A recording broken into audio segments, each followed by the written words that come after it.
sei se... Ah, tamo ao vivo. Tamo ao vivo. Oi, oi, oi. A gente sempre aparece assim desse jeito meio confuso, mas... Tamo perdidão. Não, mas a entrada oficial do MBL News é quando o Renan dá o primeiro grito.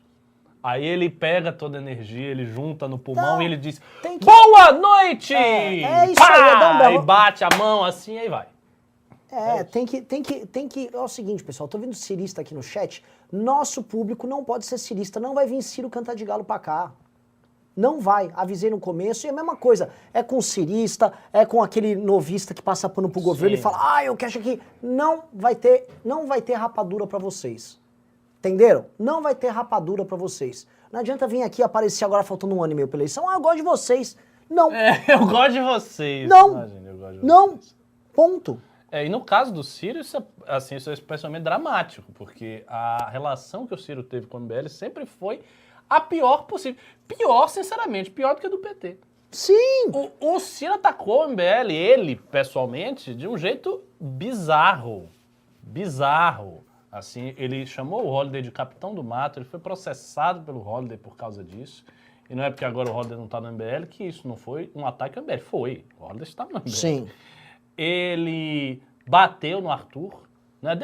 Bateu, mas deu um tapa no pescoço do Arthur quando o Arthur interpelou. Ele sempre tratou muito mal o movimento, sempre falou um bocado de barbaridade. Aquilo que você disse, eu vi você falando isso em algum lugar, não sei se foi nesse vídeo, foi algum meme, alguma coisa assim.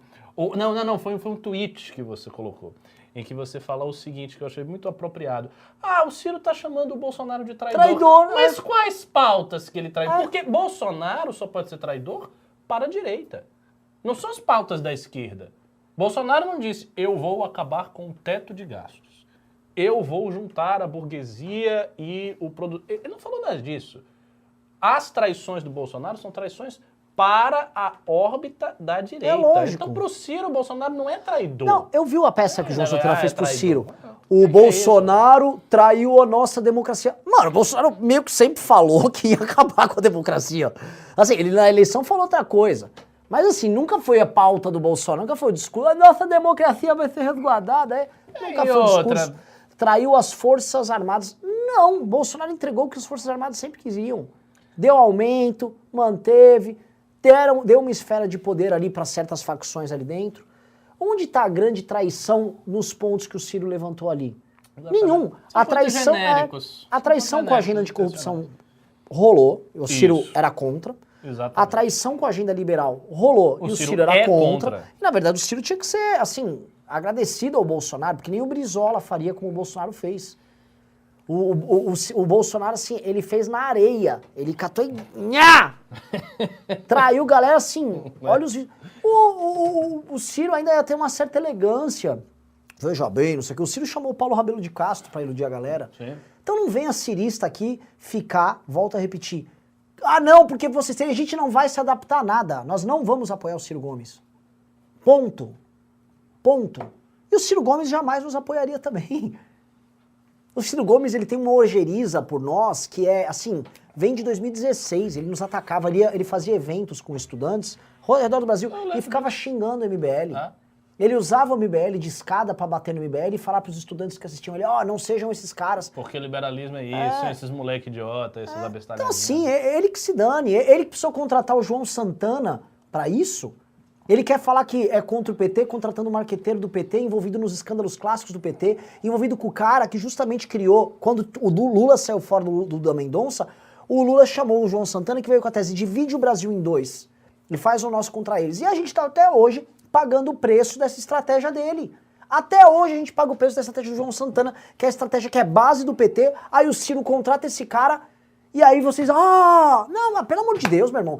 Fora que o caminho é esse, assim, o Ciro tá tão arcaico nesse ponto, que ele vem aqui oferecer uma estratégia de marqueteiro pra enganar a galera. Tipo assim, eu vou contratar um marqueteiro, aí ele conta pra todo mundo que contratou um marqueteiro, aí ele começa a fazer uma política que não tem nada a ver com o que ele sempre fez, pra buscar um público que ele sempre repudiou, porque agora ele tá... Tipo, muito na cara que não tem convicção naquilo ali. Fica assim, muito na cara, porque se ele sempre tivesse convicção, por que ele não falou antes? Não, ele contrata o marqueteiro e no dia seguinte ele dá uma guinada de 180 graus, muda metade do discurso dele e vai pra outra linha. Outro dia mesmo eu vi o Carlos Lupe Com a bandeira do Brasil. Com a bandeira não, com a camisa do Brasil. camisa do Brasil. Para! Com a cara da CBF. Para! Por favor. Para. E isso mostra, assim, porra, você não aprendeu nada, Ciro. E mais, eu fico um pouco chocado porque quando ele dialogava com o público dele, que ele construiu o discurso para esse público, ele não estava indo mal. Ele criou militância. O problema é querer fingir que ele não defende essas coisas para um grande público que votou no Bolsonaro em 2018, ou seja, ele tá ludibriando esses caras e mantendo nas lives dele, que ele faz com os colegas dele, o discurso dele. Por que você não fala lá eu tenho um programa, fala pra esse eleitor que votou no Bolsonaro, eu tenho um programa que chama Conexão Xangai, eu quero criar um modelo de desenvolvimento brasileiro parecido com o da China. Fala essa porra pra esse público, no cacete. Pronto, não é? Agora, ele não vai falar. Agora, vocês querem o quê? Vocês estão assistindo que o MBL fale, pessoal, o Ciro, na verdade, é diferente. Não, cacete. Então, pronto. O Ciro, assim, é legítimo que ele pleiteie o angariar o público com o projeto dele. É legítimo que nós façamos o nosso, com outras pessoas e cada um no seu caminho. Não vamos xingar vocês de filho da puta, igual o Ciro xingava a gente. Não vamos xingar vocês de todas as coisas que o Ciro sempre nos xingou, porque ele sempre fez isso. Basta ver o tratamento que ele devotava ao Fernando Holliday. Tratava o Holliday como se fosse o maior lixo, a maior escória de todas. Basta ver isso. A forma como ele tratava o Holliday era odiosa. Então, assim, nós não fazemos isso nem com ele, nem com vocês. Tanto que o pessoal que acompanha o Ciro se sente à vontade de vir aqui no MBL. Sim, porque a gente não fica esculhambando. A gente não fica esculhambando. Agora, se não venham pedir pra gente coisas que nós não vamos entregar. Nós não vamos entregar isso pra vocês. Essa rapadura não será entregue. Tá legal, pessoal? Fica bem claro. Então, se vocês têm essa esperança, guardem essa esperança numa caixinha e abram ela em 2022 e vocês verão que ela não vai virar realidade, tá legal? Guardem ela, tá? Porque agora não adianta perder tempo com isso. E aí, voltando, assim, outro ponto que eu queria falar, assim, hoje é um programa super legal, porque tem muito tema misturado, tá? O fim de semana foi cheio de novidades esquisitas, né? E novidades que confirmam certas outras coisas, mas eu sei que vocês querem falar de coisa boa. Então eu vou fazer uma primeira pergunta aqui pra geral. Digite 1, se vocês querem que eu traga notícias boas, terceira via, brigas na terceira via, porque assim, mesmo a notícia boa só tem notícia ruim. Ou digite 2, se vocês já querem ir direto no tema, que é o escândalo Alan dos Santos, envolvimento, assim, o projeto de poder olavista, e Ricardo que conhece essa turma, indo embora por um lado, mas por outro, os caras chegaram longe, hein? Chegaram longe. Pelo amor de Deus. Então digite 1 se vocês querem notícia boa, digite 2 se vocês querem saber o tema que tá aqui no título. Vamos lá. Vamos ver o que vocês querem saber primeiro. O 1 tá preponderante, hein? Um tá ganhando, vamos ver. Tem dois, mas o 1 eu ainda acho que o 1 tá desequilibrado. A galera tá querendo saber das notícias boas aí da terceira via. Vamos ver. Ufologia. O cara falou ufologia. Tá ganhando 1. Então vamos falar de notícia boa e mais ou menos boa, Quais Ricardo? são as notícias boas? Inclusive, tô curioso pra saber quais são as boas notícias, né? Que eu não tô sabendo. Notícias boas, tá? Relatos do deputado Kim Kataguiri lá de Brasília. Primeiro relato que é bem interessante da parte dele. Deputados já se falando nos grupos sobre a repercussão do caso Juliana Paes e de como, pinta um candidato aí que eu tô dentro. Kim, como é que faz? Isso é Deputados bom. farejaram o público. Né? E eu acho que esse é um ponto importante, pessoal. E sim, pra mim é doloroso. E eu vou falar, o Ricardo é muito mais frio do que eu nisso, então assim, vai ser muito melhor do que o Ricardo falar sobre isso, mas eu já vou declarar aqui minha derrota, no sentido do meu argumento. Eu tenho muita raiva dos oportunistas. Muita raiva. Muita raiva da gente ter camelado esses anos todos, ter perdido o público, ser xingado, ser esculhambado, tal. Pra agora chegar na reta final, vai aparecer um monte de oportunista de última hora e vai falar, é isso aí, terceira via, tamo com vocês, juntos! Isso aí, Meu irmão, isso me dói o coração. 100% certo. Isso me dói o coração. Só que não há sintoma melhor de que você estava certo do que ver essas pessoas virem fazer isso. Né? Sintoma era, eu estava certo. O que quer dizer você está certo? Nada. Só algumas pessoas vão reconhecer que está certo e mesmo essas pessoas que reconhecem vão dar um jeito de tirar uma casquinha. Né? A história não costuma fazer muita justiça e eu sofro. Reconheço aqui a derrota, sofro. Mas trago para você, Ricardo, os sintomas são oportunistas já estão se aventurando. Falei com um deputado, não vou falar do partido do deputado, eu tô até pensando em sair candidato a presidente, você acredita? Vou dar, ultimamente eu ando falando, mas ele falou assim, ultimamente venho meio quieto sobre o governo, mas tô de olho Tô até pensando, eu sei candidato a presidente da República, já pra dar uma mexida, uma loucura aí. O que você acha? Pô, você é bom, visionário, cara. O cara é um visionário. Só que assim, eu fiquei feliz, eu fiquei tipo assim, ó. Eu fiquei feliz e triste ao mesmo tempo. Legal. Porque é legal, né? Pô, você não fez nada nos últimos anos, mas tudo bem. Que legal que você entendeu agora a tese, né? Passo a bola pra você, Ricardo. Os oportunistas estão se movimentando. Não mais porque precisamos ter uma terceira via, mas sim porque, caramba, Tem público. tá passando um bonde aí, eu não tava vendo. Tem público. Cara, pra mim, assim, do ponto de vista frio da estratégia do MBL, o que nós temos que garantir é a nossa posição enquanto instituição dentro deste contexto. Existe um contexto para a terceira via, a gente sabe disso, é o público que se arrependeu do bolsonarismo, é um público que não está com o Lula, a gente sabe que tem gente. São muitos milhões de pessoas, são dezenas de milhões de pessoas, então isso é um público expressivo. Todo mundo vai querer tirar uma fatia desse público, isso é normal. Esse movimento do Ciro nada mais é do que um oportunismo de alguém que nunca teve esse discurso, que está mudando esse discurso para tirar uma fatia desse público, a gente sabe disso. Então, basicamente, o que precisa... Parênteses para você. O próprio fato do Ciro contratando o João Santana para fazer isso não é uma constatação óbvia do que nós estamos falando? Gigantesca. Porque eu olho isso, assim, vira e mexe ver uns bosta da Faria Lima ficar xingando a gente. MBL! Agora, caralho, João Santana ou trader que engana os outros em rede social? Quem eu vou falar que faz leitura melhor do cenário? É óbvio que é. Assim, e eu vou dizer uma coisa, a gente comentou sobre isso.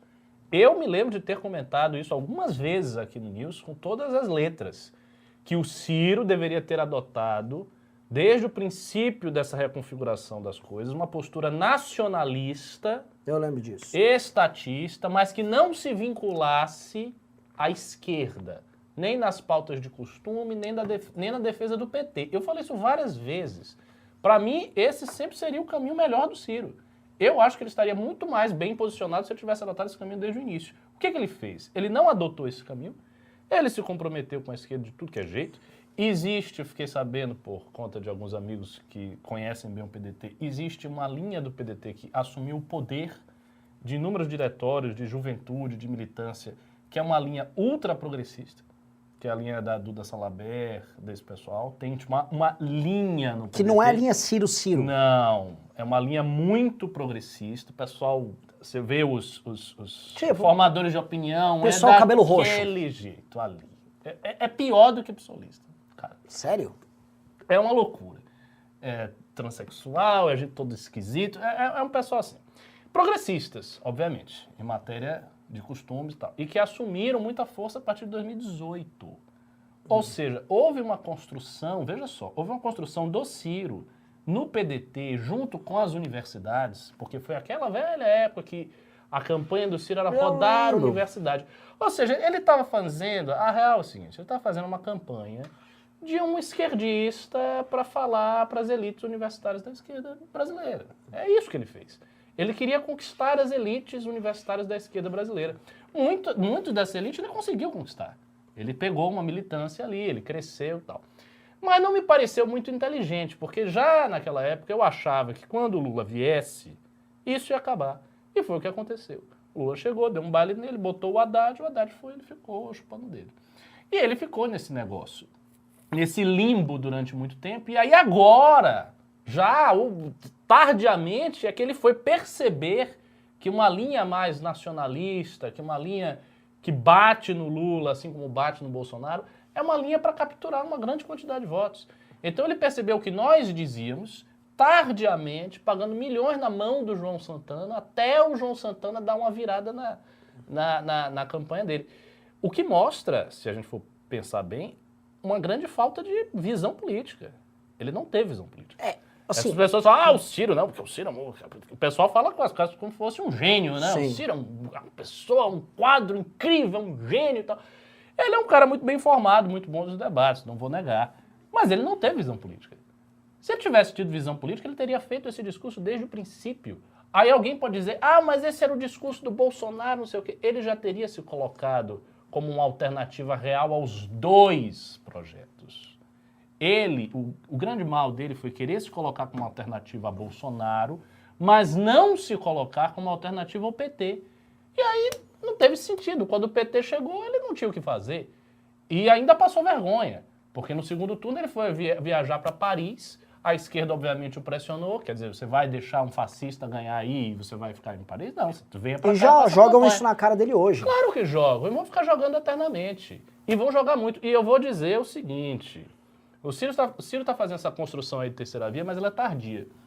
Se o Ciro não conseguir, ele vai ficar numa situação complicada, porque ele amealhou um público com uma determinada mentalidade, aí ele está querendo amealhar um outro público com outra mentalidade, essas pessoas vão se chocar. O sistema de valor que ele está construindo é um sistema bipartido, um sistema híbrido. Geralmente, quando você constrói um sistema híbrido, é difícil você manter as contradições. As contradições emergem e partem. Então, eu acho que o campo do Ciro tende a rachar. Eu acho que o PDT vai ter inúmeras rachaduras, a figura de liderança do Ciro, em médio prazo, vai ter inúmeras rachaduras se ele não conseguir ser presidente. Posso Porque dar um esse campo exemplo, vai rachar. Ricardo? Como é que o Ciro, vamos supor que ele consegue alguma atração com esse discurso que o João Santana está colocando, só que os candidatos a deputado dele ao redor dos estados professam outro conjunto de valores. Como é que o cara vai trabalhar? Como é que o deputado... Não sei se ainda está no PDT. Como é que o namorado da Fátima Bernardes, que é do PDT lá... Ele já que ele vai sair do PDT, né? Ah, é? Não, ele não foi formalmente, mas ele plantou uma notícia dizendo que ele está cogitando... complicado, né? Exato. O Ciro quer acenar, por exemplo, para a classe média de Recife que votou no Bolsonaro. Aí o cara tá falando que a classe média é fascista. Não que presta, você quer... É difícil. É difícil. Ele está construindo um sistema híbrido. Eu não acho que isso no médio prazo seja uma boa opção. Vejam vocês que é muito diferente da construção, tanto do bolsonarismo, quanto do MBL, quanto do PT. São três construções que, do ponto de vista programático, são construções redondas. Assim, o que o MBL é, ele é desde sempre. O que Bolsonaro é, ele é desde sempre. O que o PT é, ele é desde sempre. Então são construções claras. Você entra ali, você tem uma cosmovisão, uma visão de mundo que é clara, que ela vai do início ao fim, você entende todas as partes. No caso do Ciro, não. Você tem ao mesmo tempo a menina militante ultra progressista que quer o aborto para amanhã, o nacionalista arrependido do Bolsonaro, o cara que olha a China e ama a China, o outro cara que há um ano atrás estava com o Bolsonaro com a bandeira dos Estados Unidos e Israel. São coisas muito contraditórias para manter uma unidade. Então eu acho que esse amálgama vai cair, ele não vai conseguir nada e, sinceramente, duvido muito da capacidade eleitoral do Ciro Gomes. Dito isso, sobre o Ciro, eu acho que uma coisa que a gente tem que colocar também é o seguinte. O Ciro consegue esse efeito, ele está conseguindo esse efeito, porque ele, inegavelmente, teve uma construção programática mais longa. Então, existe uma construção programática mais longa, existe um trabalho que ele veio fazendo desde lá atrás, e esse trabalho foi obstaculizado pelo Bolsonaro. Então, por exemplo, se a gente tivesse, imagine um cenário hipotético, se ao invés de Bolsonaro ter ganho, nós tivéssemos o Haddad. Haddad ganhou, 2018, ok? Bolsonaro não ganhou. Haveria um espaço de tempo enorme para construir um trabalho programático baseado na oposição ao Haddad. E isso enriqueceria muito a direita, tanto do ponto de vista intelectual quanto do ponto de vista de militância. O enriquecimento da direita seria muito grande. Mas a gente não pode fazer isso, porque veio o Bolsonaro e aí o nosso trabalho assumiu uma conotação irônica, que era a conotação de enfrentar o cara do nosso próprio campo que estava ali, fazendo um bocado de merda. Então ficou este vácuo de tempo que vem de 2018 até hoje, em que a gente está numa construção mambembe, por conta dessa circunstância. E eu sempre paro e penso nisso, porque há hoje muita gente, ex-direita, né, que estava na direita, que foi para a esquerda, que não sei o quê, que faz críticas muito duras e, ao meu ver, muito injustas à direita, querendo inculpar todo mundo. Ah, vocês foram culpados por Bolsonaro, vocês foram culpados por Bolsonaro. Existe esse discurso está crescendo, esse discurso já é grande na esquerda, mas está crescendo dentro de algumas fileiras, e eu acho que esse discurso é profundamente injusto, por duas razões. A primeira razão é que ele não se baseia numa comparação simétrica. A comparação é assimétrica, porque quando os caras comparam, eles comparam o seguinte: como a esquerda reage perante Bolsonaro e como a direita reage perante Bolsonaro. Eu acho que a direita reage perante Bolsonaro com mais força. dado que o PT e tal.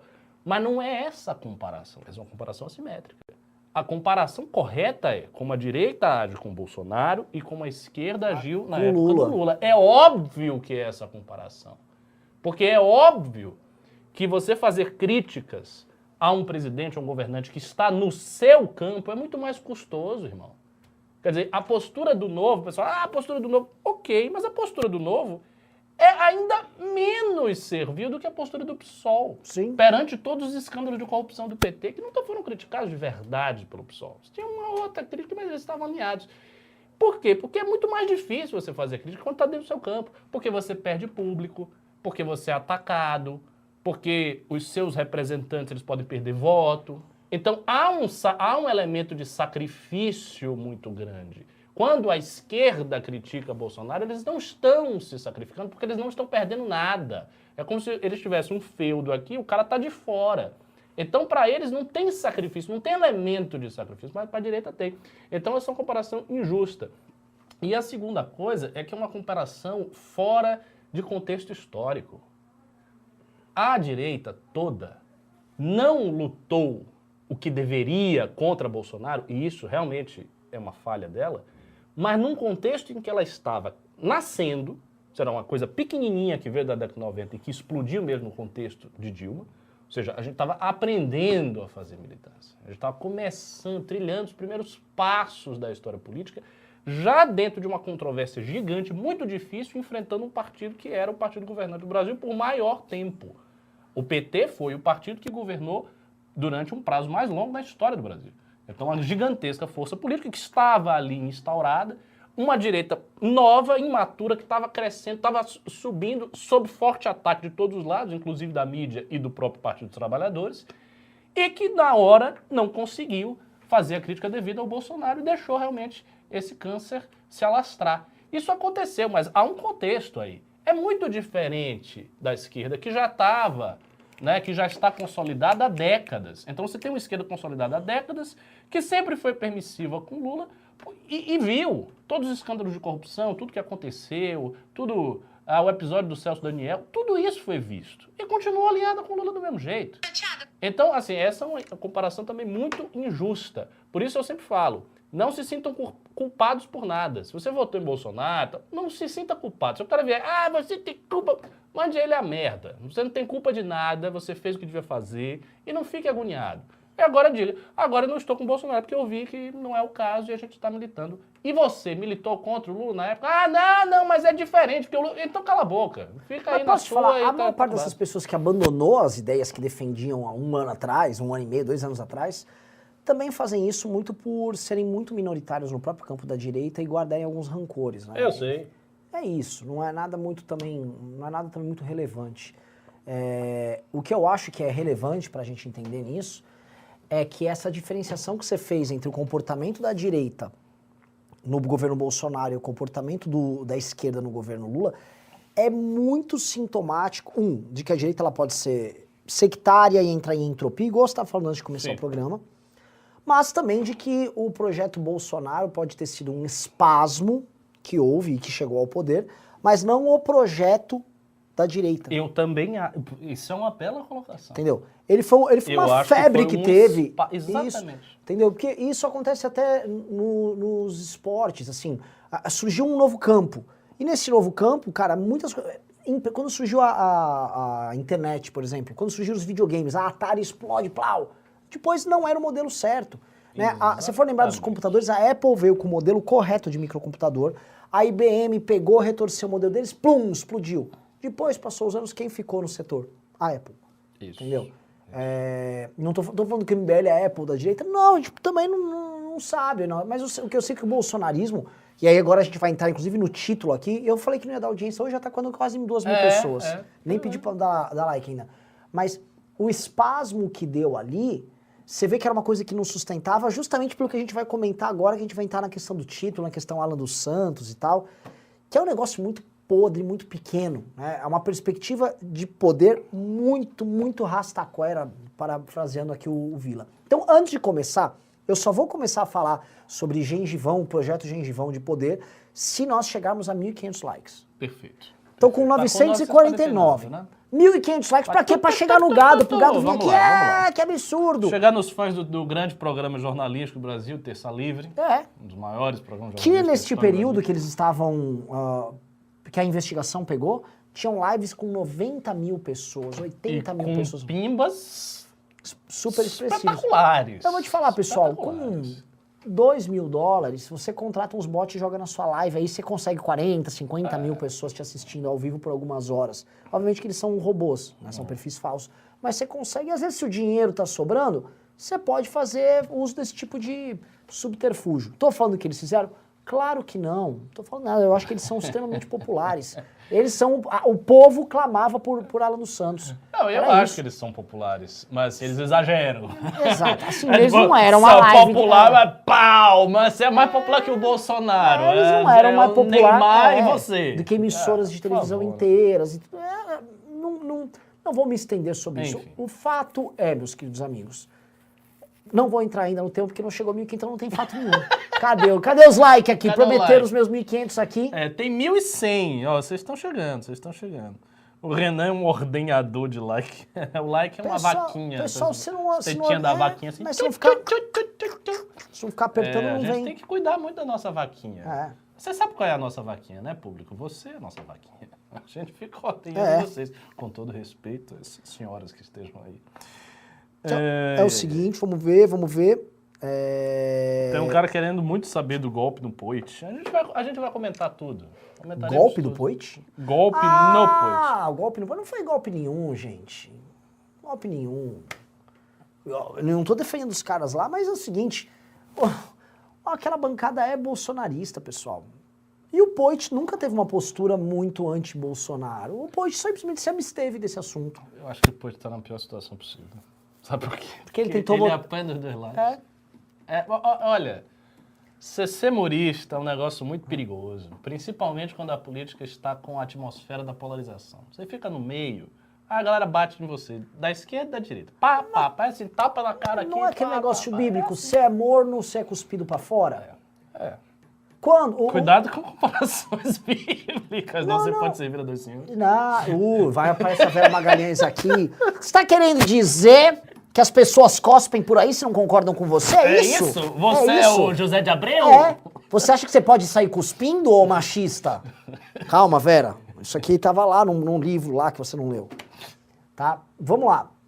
1.300 pessoas. Cadê o 1.500? Vocês não me dão a porra do like, pessoal. Também vai ter 2.000 pessoas, eles não dão like, é de propósito.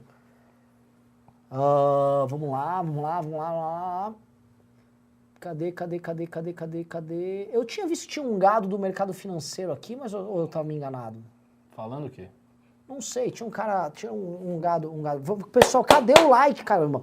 Só comentando antes de entrar nesse assunto, só falar esse assunto do Novo. Pessoal, o Novo só está padecendo desses problemas hoje porque ele não fez a lição de casa quando deveria ter feito. Exatamente. Eu vou dar um exemplo. Um cara que hoje, eu tenho meu respeito por ele aumenta. É o Gabriel Monteiro. Ele, inclusive, foi no Pânico. No Pânico, os caras lá, fala da MBL. Eu vi a resposta dele. Ele falou, eu não tenho o costume de falar mal de coisas que eu já fiz parte. Nossa, foi a resposta elegante. Perfeita. E veja só, o Gabriel Monteiro era muito bolsonarista no momento que a gente rompeu com o Bolsonaro. E a gente, como instituição diferente, aí, a crítica do próprio Novo, a gente somos anti-Bolsonaro em 2019. O Gabriel não dá, o Gabriel também aqui não serve pra mim. Ele foi seguir o caminho dele, nós seguimos o nosso, respeitosamente. E olha como o tempo passa, hoje eu quase não vejo, pra mim o Gabriel Monteiro nunca mais ouvi ele falar bem do Bolsonaro. Não, ele tá... Exato, o caminho dele está construído ali, o nosso vai respeitosamente, a vida segue, mas nós tomamos uma decisão lá. E a gente poderia, vamos bolsonarizar, senão a gente perde o Gabriel Monteiro. Tal. Exatamente. A gente topa fazer o corte. O Novo está tendo que lidar com esse problema agora. Então quando você posterga esse tipo de problema acontece. Gente que é claramente anti-Bolsonaro no Novo, nós temos o Amoedo, nós temos o Daniel José, nós temos o Reni, acho que o mais consistente de todos é o Reni. Temos o Fábio Osterman no Rio Grande do Sul. O Osterman nunca foi o Osterman, tem uma história, né, com o Bolsonaro que, pô, se ele fosse bolsonarista, seria realmente muito vergonhoso. Que mais? Nós temos também temos aí, assim, alguns parlamentares, não é muito mais do que isso dos parlamentares, obviamente que a militância do partido. Como é que é essa menina Janaína Lima? Como é que ela é? A Janaína em São Paulo ela não opinava muito em temas nacionais, agora ela está adotando a linha mais parecida com a do... Cris Monteiro. Também, uma linha parecida com a do Amoedo. Em São Paulo, em geral, está mais o é Amoedo. aqui, né? Isso. São Paulo, de fato. Saindo daqui, a coisa varia, entendeu? E quem tem voto no partido, incluindo o Zema, é bolsonarista. Então a gente tem um problema claro ali. E eu acho o seguinte, pra mim o Amoedo que tá dando uma linha, e ó, eu sou Amoedo, cara, se for pra votar 30 e fazer campanha pra Amoedo, eu tô fazendo campanha pra Amoedo amanhã. Amanhã, e faço, acho ele um homem sério, eu acho que ele, vamos dizer assim, ele cumpriu o périplo que ele precisava fazer pela internet, pro lugar pra se construir, independente do Novo, como um formador de opinião, e ele fez isso. O Amoedo hoje é maior do que o Partido Novo, isso precisa ser dito. Mas o partido, cara, esses problemas que estão tendo agora são problemas de quem postergou um problema. Cara, Alexandre Freitas, Paulo Ganimi, o Lucas, é um cara lá, Lucas Gonzalez de Minas Gerais, eles são Bolsonaro. O Alexis Fontaine é Bolsonaro. Você não tirou o cara do partido, o cara tá lá, o cara quer se fazer ouvido. E assim, é uma posição particularmente ruim, porque o Partido Novo teve candidato em 2018. Não era pra isso acontecer.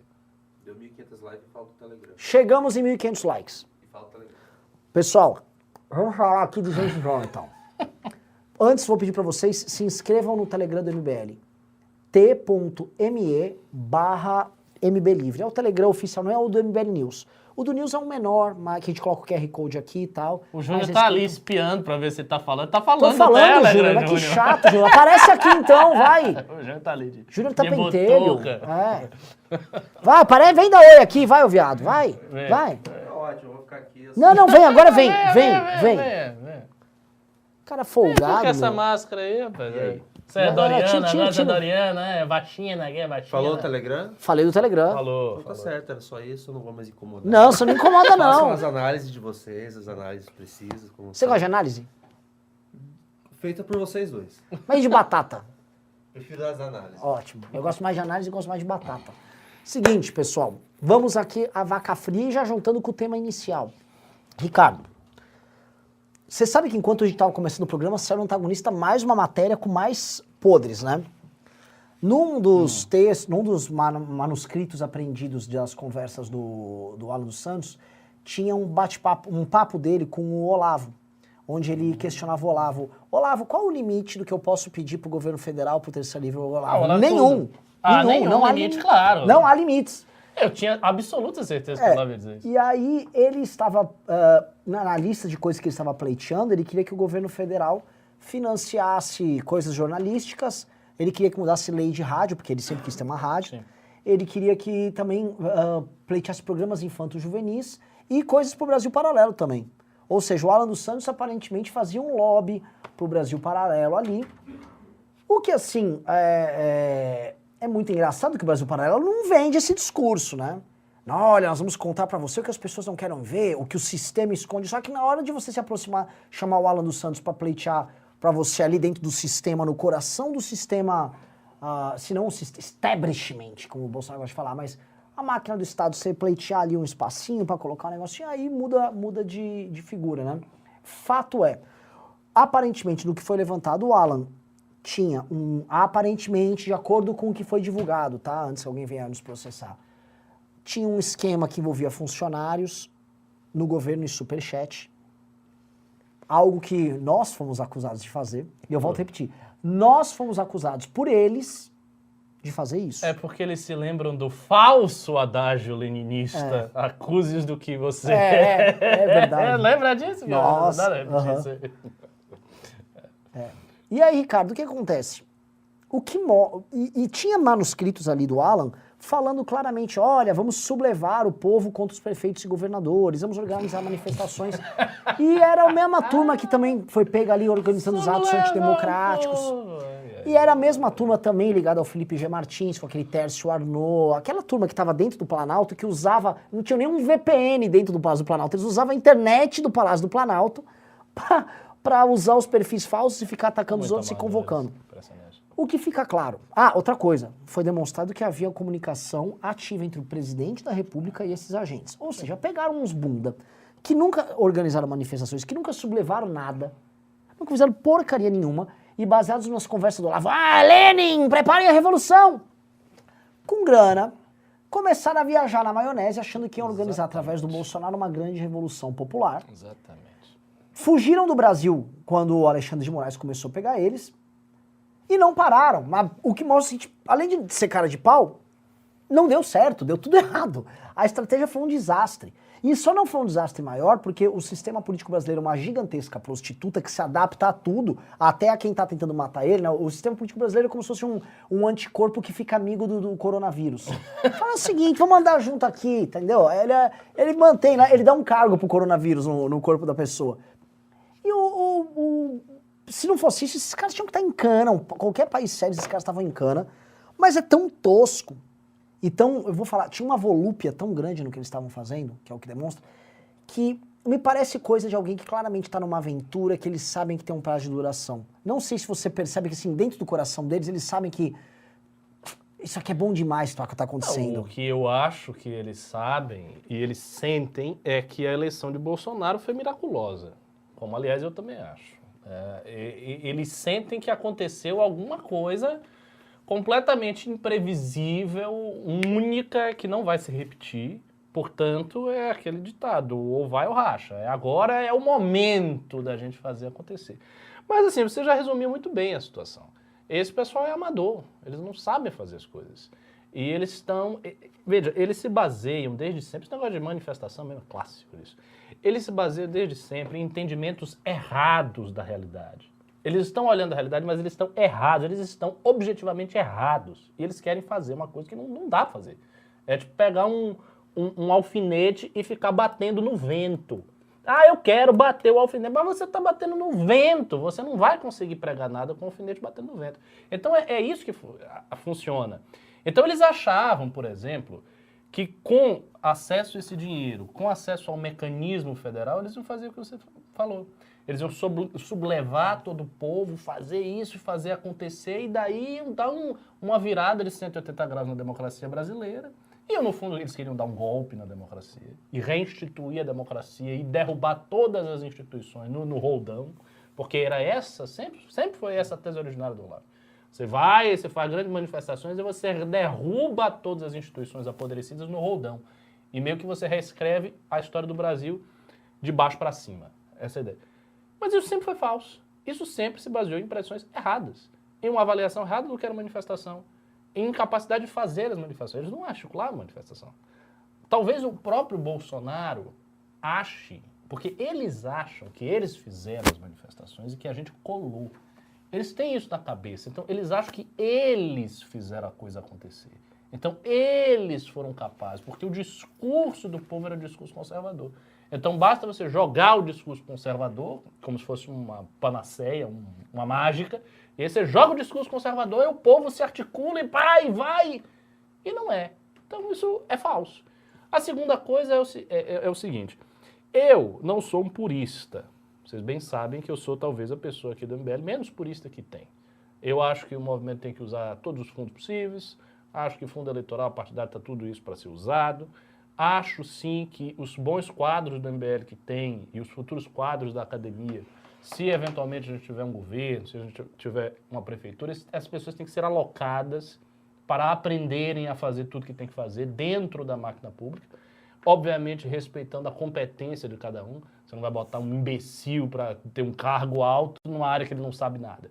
Mas tem pessoas já, por exemplo, hoje, a gente já consegue identificar na academia MBL, gente inclusive com experiência em política pública, gente que é administrador, advogado, gente que está se formando em diversas áreas e que podem sim ser quadros de confiança, terem funções, porque esses cargos existem uma série de cargos que você pode preencher sim com pessoas de confiança e colocar essas pessoas sim para aprender e para você formar uma burocracia vinculada ao movimento.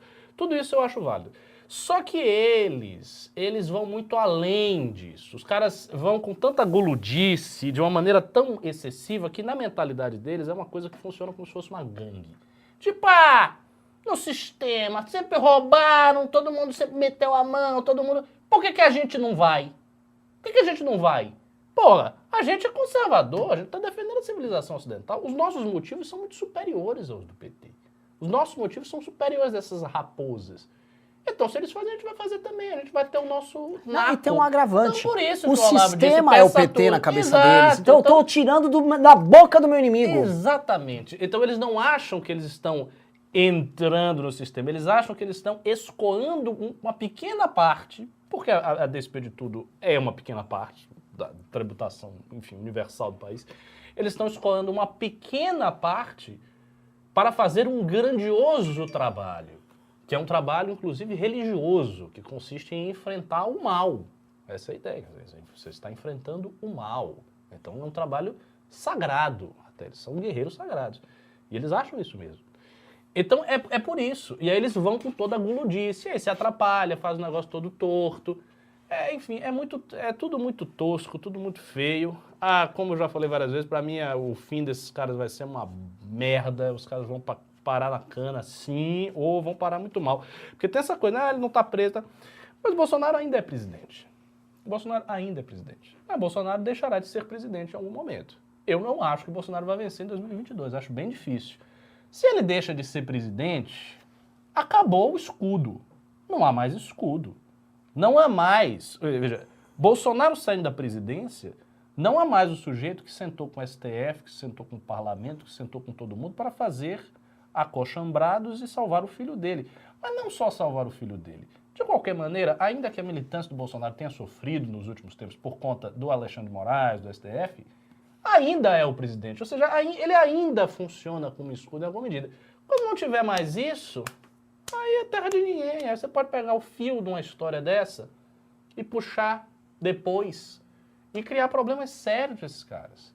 Principalmente, se eles adotarem uma postura de enfrentamento muito grande. Tipo, o Lula ganhou, vamos pra cima com toda a força. Mas... Por que o cara não pega? O cara, você vai pra cima, você não gosta, você... Ricardo, pega posso te aqui falar? um fio. Esses Não, caras... Porque vou dar um exemplo. Quem tem voto e tem um naco de máquina, esse cara, ele se acochambra. Eu vou Mas dar um quem exemplo. não Vamos tem... supor, a Bia Kicis, vamos supor que ela se reelege para deputada federal. Na próxima, o Bolsonaro perdeu a eleição. Ela vai pegar, mas assim, ela e a Carla Zambelli, porque eu acho que elas se reelegem. Escrevam isso. O Lula ganhou, e aí essas investigações que estão rolando hoje, tanto da CPI quanto disso, porque essas duas coisas estão interconectadas, porque o Bolsonaro usou a pandemia, tudo aquilo que ele fez de rebanho, cloroquina, tinha a ver com esse outro projeto golpista que rolava paralelo. Essas duas coisas vão se cruzar. A CPI das fake news e a CPI do Covid, elas vão se cruzar porque estava tudo interrelacionado. A porcaria do gabinete paralelo da saúde é a mesma coisa do gabinete paralelo golpista deles. Isso tudo se cruza porque isso tudo era o mesmo trabalho. Quando essa coisa começar a virar condenação e isso começar a andar de verdade, quem tem um mandato, a Bia Kicis se segura lá. Ela vai ficar pianinho. Ela E vai começar paninho. a falar de coisas genéricas que o conservador gosta de ouvir, vai fazer uma Exato. posição meia boca, Isso. falar alguma coisa do Lula, bota um meme. E vai começar, deixa eu pegar umas emendas aqui pra minha região, eu vou mudar, mudei o perfil do meu mandato. Olha, posso te falar, tô fazendo muito mais pessoas entregas se pro meu mandato. adaptaram. A Carla Zambelli já faz isso hoje. Essas pessoas vão fazer isso. Agora, e se o cara não tiver um mandato? Cara, Vai não vai ter acontecer nada. Não vai ter igual nada. tentaram fazer com nós no passado. Mete o Ministério Público no rabo desses caras. É isso que vão fazer com eles. E esses caras cavaram isso. E aí entra o lance, que é o lance mais porco do Olavo de Carvalho. Que o Olavo de Carvalho pega esses caras fanatizados, esses caras que eram vazios, eram ocos por E dentro. ele fica fazendo isso enquanto ele tá lá Exato, muito enquanto tranquilo. ele tá lá muito tranquilo nos Estados Unidos ganhando grana. Pá. Usa aquele bando de loser lá, de bucha de canhão deles. Esses caras ficam operando pra eles. Alguns podem fugir pros Estados Unidos, como é o caso do Alan. Possivelmente. Outros não vão fugir. Aí outros, acontece igual a Sarah Winter, que tá assim atônita, ninguém veio em meu socorro. É mesmo, sabe, você foi bucha de canhão. O outro que tava reclamando, sabe quem? O Daniel Silveira. Pô, claro. Na hora os caras abandonam. Abandonam, largam ele, né? Não tem. É feio isso, inclusive. Assim, essa é uma postura muito, muito feia, porque tudo bem, você tem as suas crenças e tal, mas pelo menos tem a hombridade de na hora que um companheiro de luta seu cai, estenda a mão pro cara. Você tem que ter isso. Porque se você não tem nem isso, mas o cara que está do seu lado, o cara cai na sua frente, você... não conheço não. Quem é esse careca aí? Não sei não quem ele é. Ele que se resolva. Essa é a postura. Então também não tem solidariedade. São grupos em que não existem laços fortes de militância. As pessoas competição. acham... Exatamente. As pessoas acham que o laço de militância. Não tem laço de militância. Não tem laço. Esse é um problema muito forte. Na direita como um todo, é difícil ter laço de militância. Eu estava comentando isso antes do News. Você pega dos grandes grupos da direita, e eu acho que hoje a gente distingue 3 grandes e alguns tipo livres, tá, com sub, mas tem 3 grandes. O bolsonarismo, o maior, da sua esfera, não rachou completamente. Teve o racha do PSL, tem inúmeros rachas ali dentro. Posso fazer um Quando negócio? o militante cai e tal. Não daria pra chamar de racha, porque todas as pessoas que eram do bolsonarismo e racharam, desapareceram. Exato. Não dá pra falar, a Joyce tem um bloco. Não tem. Não tem. Essa turma sumiu. Não tem. Sim, não manteve unidade, não consegue manter unidade. Aí você olha o Partido Novo. O Partido Novo mantinha, antes dessa controvérsia, Bolsonaro, Moedo, etc, etc, o Partido Novo até mantinha uma unidade muito em função de uma rigidez excessiva e eu acreditava na época um pouco paranoica. Você tinha que fazer... você ia lá e você não podia estar afiliado a nenhuma outra organização, e não podia apoiar ninguém que não fosse do Novo, e tinha que fazer prova, tinha que fazer isso. Era uma burocracia muito chata para tudo do Novo, com o intuito, veja só, de manter o partido limpo. Sim. E o partido com unidade ideológica, ou seja, unidade programática. O Partido Novo não conseguiu manter unidade programática. Eu acho, até onde eu vejo, que o Partido Novo se mantém limpo. É um partido cujos quadros são honestos. Não sei até quando. Talvez no futuro mude. Eu me lembro de uma reunião que uma certa figura muito conhecida da política brasileira, talvez o Renan se lembre, bateu no ombro de um deputado do Novo e disse: vocês estão começando, vamos ver daqui a 15 anos. Não sei se você vai puxar isso aí na memória, depois a gente comenta. Em todo caso, eles não têm mais unidade. O partido está rachado, é todo mundo brigando entre si, é gente com a faca no olho de um e de outro, é o Poit que se deu mal, o Amoedo que não consegue unificar o partido. É uma confusão. Essa é real. Tem um racha ali, eles não conseguem manter a unidade. E aí vem o MBL, que mantém a sua unidade também com dificuldade. Porque o que tem de treta, que núcleo e não sei o quê, e fulano, e cicrano, e o Renan fica aqui desesperado, aí vai o Carratu, e é uma agonia. Ou seja, o que isso mostra? Isso mostra alguma coisa. Isso mostra que a direita brasileira tem dificuldade de manter unidades básicas. Eu acho que são muitos fatores que levam a essa situação. O primeiro é a questão do individualismo, que é muito grande. Isso tem a ver com certo entendimento do liberalismo, da maneira de se colocar no debate público. Todo mundo quer ser Você acha o que isso é uma centro. coisa da direita brasileira? Eu acho, da direita brasileira. Por causa do individualismo, do... E Eu das também redes acho, sociais. eu também acho. E das redes sociais. Então, a direita cresceu muito e algumas pessoas, elas conseguiram um estrelato extraordinário durante muito pouco tempo, por mérito delas. É o caso do Kim, do Arthur e tal. E isto, sinceramente, isso gera muita inveja. Muita gente tem inveja, as pessoas ficam com raiva de ver esse tipo de coisa. Elas não gostam do sucesso ali. E aí a pessoa fica ali com uma raiva, aquela raiva está na alma dela. Ela quer fazer alguma coisa. Tanto é assim que quase todo mundo que saiu do MBL criou o seu próprio movimento. As pessoas são loucas para criar o seu próprio movimento. Aí ela sai, eu vou criar meu movimento, porque tem um movimento, eu quero um movimento, eu quero um movimento. Só quer ter um movimento. Para que ela quer ter um movimento? Olha, nunca houve um movimento spin-off do MBL que deu certo. Mas é lógico que não vai dar. É claro que não vai. Que é baseado, já nasce errado. Exato. Já nasce, tipo, eu vou fazer o meu MBL. O meu MBL, o meu movimento, porque eu saí. Isso é fruto do ressentimento. Se você quer criar um movimento, você não vai nem ser do MBL, você vai simplesmente criar o seu movimento. Você cria o seu movimento. Então não funciona desse jeito. Então eu acho que as pessoas são muito individualistas, elas têm essa coisa da inveja e têm a dificuldade de entrar em diálogo. Né? Elas não dialogam. Você pega, por exemplo, no campo da troca de ideias, saindo um pouco do campo da política.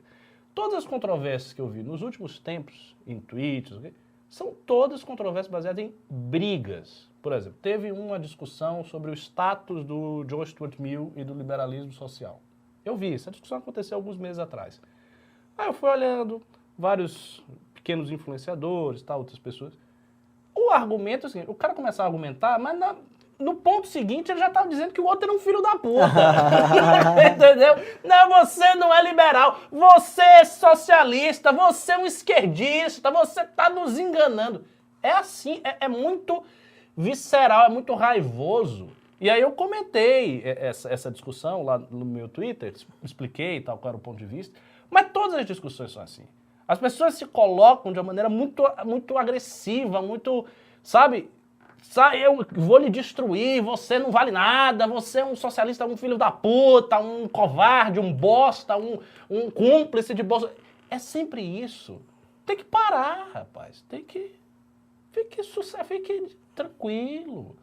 Eu acho que vai ter muita dificuldade de formar uma oposição coerente se o Lula vencer. Como é que vai fazer se todo mundo está se matando? Ou as pessoas vão começar a dialogar diante de um inimigo comum. Às vezes isso acontece. Você tem um inimigo comum que chegou na parada e você sacode todo mundo, as pessoas começam a ouvir umas às outras, elas vão se alinhando, elas pegam antigas diferenças muito grandes e vão deixando de lado. Dizem, ó, o que passou, passou, o que teve, vamos conversar, vamos compor, né? Agora tem aí o Lula. Pode ser que isso aconteça, mas também pode ser que não aconteça. Pode ser que a gente tenha um governo de esquerda, a galera continue se matando, se mate, vai, e acabe muito mal. Quer dizer, não está garantido que não vai ser assim. Se houver um governo de terceira via, eu já lhe digo, se a gente conseguisse, é que eu acho improvável, né? Assim, não estou querendo jogar aí pessimismo, mas eu acho improvável. Mas suponha que dê um estalo na terceira via, o negócio cresça, vire uma força incontrolável e vá para o segundo turno. E ganhe. Porque eu tenho a seguinte impressão. Eu acho que se a terceira via for para o segundo turno, ela ganha. Tanto com Lula quanto com Bolsonaro. Com os dois. A dificuldade é ir. Eu acho que se ela for para o segundo turno, ela ganha, também acho. Se isso acontecer, eu já lhe digo. Depois de 6 meses, com a cultura política de direita está, depois de 6 meses a terceira via já é assim. Já tem 4 vias que estão se matando e que estão dizendo que elas são a terceira via e que aquele cara que está ali da terceira via traiu todo mundo. Depois de ganhar? É possível. Acho que bem possível. Só tem uma alternativa a isso, a meu ver. Qual é? Um governo politicamente xoxo, não em resultados. Concordo. É um governo Concordo xoxo. plenamente. É um governo assim, Não vai fazer coisas demais. Nada, ele some das redes sociais. Eu acho que eu tava conversando isso com o Danilo outro dia. Isso. O presidente sabe o que vai fazer? Eu vou pagar minhas redes sociais. Exatamente. Eu vou governar de boa. Faz lá a composição, seja espetaculoso para ganhar a eleição. Chegou lá, faça o governo mais xoxo do mundo. O Fora Temer nunca andou, porque não conseguia, não dava para ter Fora Temer. Você não ficava, o cara não tinha medo, não tinha a raiva verdadeira do Temer. O cara pintou um Temer. Ah, você precisa fazer uma caricatura, ele é um vampiro, ó. O Temer, ele tem orelhas de vampiro. Pra você poder fazer o Fora Temer, porque não dava. Ele não fazia nada. Né? Vou falar um cara que foi xoxo nisso, o Fernando Henrique. Não despertava essas paixões. Precisaram criar na época, você vai lembrar, o Viajando Henrique Cardoso. Ah, olha só, ele viajava nossa, demais. Cara, tinha isso mesmo, meu Deus do céu, você tirou do fundo do baú. Ele viajava demais. Então olha o problema do cara, meu. Ele viajava muito. Cacete e Planeta. Cacete e Planeta. Era assim, era o Viajando Henrique Cardoso e o Rubinho Barrichello, que era o Rubinho Pé de Chinelo, que eram os dois personagens que eles mandavam. Só que assim, o Viajando... Tadinho, olha o problema do Viajando Cardoso. Eles falaram, era o bordão dele. Assim não pode, assim não dá. Isso mesmo. Né? Que assim, porra, era xoxo. E um governo xoxo durou. Só que assim, a Dilma tinha uma personalidade dura e difícil. O Lula tinha uma personagem mais maleável, mais fácil, mas ele tinha todo culto ao redor dele. Ele gostava de aparecer, isso provocava raiva. E o Bolsonaro, ele quer arrumar briga o tempo todo, então você não consegue ter isso. O cara, pra chegar lá, ele tem que ser muito carismático. Ele chegou lá e falou assim, mano, eu sou uma lontra. Eu sou chato pra um caralho. Aí não dá nem pra ter corrente. Somos... Assim, quem vai garantir o apoio, quem vai esquentar, mas não demais, é a miríade de influenciadores, de opinadores, de deputados. Aí o cara esquenta um pouco também, porque também aí daqui a pouco tem um deputado filho da puta e ele quer esquentar demais, ele se torna um defensor do governo como se ele fosse um cão de guarda. Aí todo mundo fica com raiva. Não. Defenda um pouco. Se tiver crítica, deixa a crítica acontecer. E converse com as pessoas significativas que fazem as críticas nos bastidores. Você não precisa conversar na rede social. Sim. Ah, sei lá, chegou um tweet, vamos criar um cenário hipotético. Ganhou o cara da terceira via, e aí o Martim, que é um cara muito crítico, ele fez lá uns tweets batendo. A pessoa não precisa chegar e responder ali na cara do cidadão e de maneira agressiva. Não é necessário fazer isso. Nós temos vários influenciadores, tem uma miríade de jornalistas, escritores, não sei o quê, articulista disso e tal. Esses caras têm os seus subpúblicos, como se fossem aquelas bolinhas que faz, né, no negócio do Twitter. São várias bolinhas no Facebook, no Instagram, tem várias bolinhas. Conversa, fica conversando com esse pessoal. Fora, nos bastidores. Pega um departamento federal só para isso. Só para cuidar de manter uma boa relação com todo mundo que puder. Do liberal social até o conservador, Você vai precisar dos vai caras, e bota lógico. todo mundo ali e acabou. Outra coisa, para operar bem, esse governo precisa ser da seguinte maneira. Vocês estão assistindo, eu estou falando aqui como funcionaria um governo de terceira via, como nós... Assim, vou falar coisas assim, já sugeri coisas similares a isso, mas o que nós iríamos sugerir para esse candidato? E eu vou sugerir, porque vai ter um movimento da terceira via, a gente vai conversar. Não pode ir para reeleição. Você chegar para um Ciro Nogueira e falar, meu querido, eu não vou poder esculhambar aí que nem você está fazendo. Agora, você quer inaugurar as suas pontes? Eu vou fazer o seguinte, inaugura. Você está comigo? Pô, se você me trouxer tanto de voto aqui na Câmara e o teu concorrente político aí no Piauí não vai me trazer, ele está na oposição, inaugura a obra. É tua. A obra é tua. Só não me superfatura a porra da obra, tá legal? Entrega a porra da obra, a gente ele faz... vai superfaturar, né? Não, mas a gente... É que é o seguinte, o problema que dá em Brasília também é o seguinte, se a regra for clara, obviamente todo mundo quer roubar, todo mundo quer mal, A galera rouba menos, mas fica assim, um negócio menos escandaloso. você diminui isso.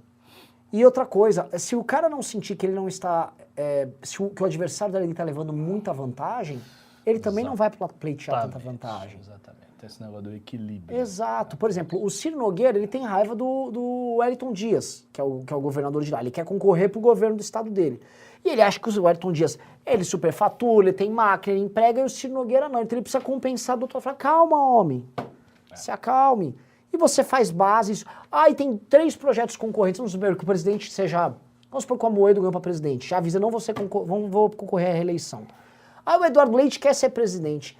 Manda as porra da obra pro Leite, o Leite não vai falar mal de você, o Leite vai ficar te cotejando pra você entregar pra ele o apoio dele. Mesma coisa, o Zema de Minas quer ser candidato a presidente. Não arrume treta, faça porque o que a gente precisa agora é um puta de um mandato tampão. É um mandato eleito, que não pode ser igual ao de impeachment, é um mandato eleito, que as pessoas falam, puta, votei e o cara não foi um filho da puta. Esse cara não vai concorrer à reeleição e as pessoas vão ficar de joelho pedindo pra ele ser candidato. Se o cara conseguir, ele vai ser... Aí sabe o que ele vai fazer? Ele vai ficar 4 anos fora, liderando pesquisa. Ele domina o partido. Aí ele fica com o partido, participa do parlamento, ajuda a tomar... Sabe? Elege deputado, tal, faz uma bancada gigante. É isso que precisa. Não pode ter a volúpia. Vou ficar 8 anos. Não, tira o fogo do rabo. É isso que precisa. E aí entrega no outro mandato para um projeto político concorrente que provavelmente não vai fazer isso. Especialmente dadas as forças hegemônicas que a gente tem aqui, que é o PT. O bolsonaro nem chama de força hegemônica, mas o PT quer entrar e quer ficar e não quer sair mais. Claro, assim, existem algumas pressões que essa figura receberá, porque a reeleição também é uma reeleição pressionada por aliados. Então, deputados, caras que estão com ele, não sei o quê, terminam, isso é inevitável na política. Se o cara tá bem, se ele tá bem, há uma pressão para ele ser reeleito. Sim. Para ele ir pro pau, para ele... Isso é normal. Por exemplo, teve a eleição lá de governador da Bahia e o ACM Neto não queria sair. Eu acredito que ele não queria sair porque ele achava que ele ia perder do Rui Costa. E ele não saiu e acabou não saindo em cima da hora. E foi uma treta, assim, violentíssima por conta disso. Ele foi muito pressionado a sair, a galera queria que ele saísse de todo jeito e forçando a mão. Por quê? Porque esse cara elege muitos deputados, ele faz bancada. Então tem essa coisa. Mas assim, se o cidadão ele chega já com a promessa definida, e se ele constrói, ele pavimenta as coisas ao seu redor para os outros, ele vai entregando aquilo que ele pode para ajudar a vida política de todo mundo. lógico. Ele cria uma confiança e os caras também não pressionam tanto assim. Não pressionam. E aí sim, porque presta atenção, os dois governos de transição, que foi o Itamar e o Temer, eles fizeram coisas institucionalmente fabulosas. Porra, o Plano Real é um troço o cara tá dizendo monumental. aqui, Itamar Franco 2022. Pois é, ele só pode fazer isso porque ele era vice. Só que, exato. E aí o problema, qual é o grande desafio? Você ter na presidência um vice-presidente que foi eleito. Esse é o desafio, você tem que eleger um vice-presidente. E o Fernando Henrique, o que é a graça? O Fernando Henrique foi um cara com um perfil de vice-presidente que foi presidente porque quando o outro foi vice-presidente ele se comportou perfeitamente e coisa deu certo. Foi um caso assim muito extemporâneo. Porque por vias normais ele não chegaria ao poder ali naquela eleição. Então, o desenho todo foi muito confuso, só que ele conseguiu, ele ainda se reelegeu, ele que inclusive criou a emenda da reeleição. Sim. E o governo que vier depois desse governo do Bolsonaro, se for um governo calmo, que entregue coisas e pegue um pouquinho de crescimento econômico e tal, não tem motivo das pessoas romperem com ele. Isso sem falar do imenso efeito simbólico de um cara não ir para a reeleição, porque isso jamais aconteceu. Desde que começou, todos os presidentes que puderam ir, foram. Quem não foi é porque não dava. O Sarney foi vice, o Collor foi impeachmentado, o Itamar foi vice, aí teve o Fernando Henrique, criou a eleição e foi, aí teve o Lula que foi, aí teve a Dilma que foi, todo mundo foi para a reeleição. E o Bolsonaro disse que não iria. Exato. Mas já está, obviamente, há muito tempo, né, criando as condições de reeleição e ele vai para a reeleição. Sim. Então, outra coisa, o Bolsonaro também mentiu. A mentira do Bolsonaro em relação a isso é grande. É que a gente não costuma nem falar tanto dessa mentira, mas é uma das grandes mentiras do Bolsonaro. Ele disse que não iria para a reeleição. Ele falou isso aí, que não tinha ambição e tal. Bem me lembro disso, do início da campanha, do governo. Ele falou, não, vou para a reeleição e tal. E agora já está indo. Quer ver? Digite 1, vocês acham que a gente está louco? Não, quer dizer, digite 1 se você concorda com o que a gente está falando. Porque assim, se eu fosse esse candidato à terceira via, Ricardo, pegando aqui os pontos. O Berranteiro tá dizendo que você é que nem Benjamin Button, só fica mais jovem. Eu sou que nem uma múmia, só fico mais velho. Ele tá falando que eu tô ficando mais jovem? É meu emagrecimento, tomar um solzinho, correr. Mano, eu corri 7 km num dia lá no sábado, 7 km, já tô melhorando. Você correu 7 km? Correndo, né? Andei, eu. Cloc. Pô, tá bem pra caralho, 7 km é bastante. Pra correr. Daqui a pouco você tá aí na maratona. 11 km por hora. Então, não, tô perdendo essa barriga. Olha só o que a gente tá falando aqui. É loucura pleitear isso. Você não pode ser igual... Porque os caras imaginam esse cara que a gente tá falando. É o Tasso, né? Não é o Tasso, que esse cara tem que ganhar a eleição. Eles se imaginam um perfil de um cara, perfil molengo, assim, uma coisa assim, o cara tem que ser ativo, ele tem que ser apaixonadamente ativo e resoluto nas ideias e no projeto dele, ele tem que ser agressivamente resoluto, ele tem que ser agregador, ele tem que fazer o que os seus adversários não acham que ele vai fazer, ele tem que ter tesão. Quando ele for governar, esse tesão, ele vai ser direcionado para uma outra coisa. Ele tem que ser um guerreiro na campanha e um governante quando ele chega lá. Quando ele chega lá, ele tem que ser, meu tesão reformista tá aqui, vamos construir, mas ele tem que saber, eu tenho que ter um tesão é uma coisa meio estoica, né? Eu tenho que segurar... Você tá descrevendo uma pessoa difícil de achar. Ele tem que ser um herói da antiguidade, um grande homem, uma megalopsique. O cara tem que ser foda, porque na campanha, pra ganhar do Lula ou Bolsonaro, vai ter que ser esse cara na campanha. Quando entrar lá, esse cara vai fazer o que ninguém espera. Gente, eu vou me anular aqui. Eu vou me anular. E eu não tenho. E olha só, para um país que a gente tem um Supremo Tribunal Federal que tem projeto de poder, que tem pelo menos 3 partidos que têm um projeto de poder muito específicos, que você tem um funcionalismo que por si só é um poder estabelecido. Você tem estruturas tão grandes que você já chega lá, o cara já te vê como um problema. O que você está fazendo aqui?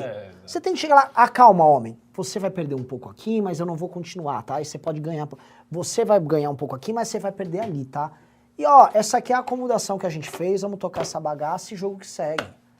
E é isso que tem que ser feito. Esse cara tem que ter... E esse cara vai entrar pra história. Esse cara que fizer isso, se ele tiver procura de glória e tal, esse cara vai... E mais, esse cara vai acumular mais poder do que se ele tivesse se desgastado num grande projeto, vou ficar 20 anos aqui. Concordo. Ele ia virar ele sai de lá, o sistema todo, o establishment ia ficar confuso. As pessoas vão falar, porra... A ideia que o brasileiro tem, que tipo, política é tudo sacana, vagabundo, não sei o que, fala, mas o cara... Tem até um revival temerista, porque o Temer não fez isso, mas o Temer, que ele não chegou pelo voto, o Temer foi visto como vilão, o Temer estava envolvido em escândalo de corrupção, tem toda essa história. Mas as pessoas olham com, né, Você não acha que o Kim é uma figura